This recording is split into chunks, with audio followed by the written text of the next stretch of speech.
Pandharpur Phaltan railway प्रकल्प केंद्राच्या pink बुकमध्ये समाविष्ट झाल्याने तो निश्चित पूर्णत्वास जाईल असा विश्वास खासदार धैर्यशील मोहिते पाटील यांनी व्यक्त केला।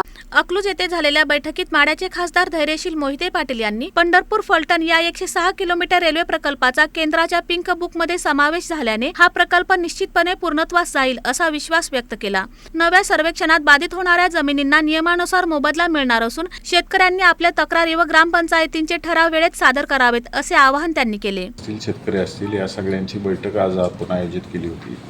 ज्या शंका आहेत, कसा मार्ग होणार आहे, कोणत्या पद्धतीने होणार आहे, या बाबतीतली सखोल माहिती सगळ्या शेतकऱ्यांना या ठिकाणी आपण उपलब्ध करून दिलेली आहे। आणि ज्या काही शंका आहेत त्या पुढं रेल्वेच्या दृष्टिकोनातून जे काही सहकार्य हा प्रकल्प उभा राहण्याच्या दृष्टिकोनातून करावं लागते ते याच्यावर सगळ्यांची चर्चा झाली।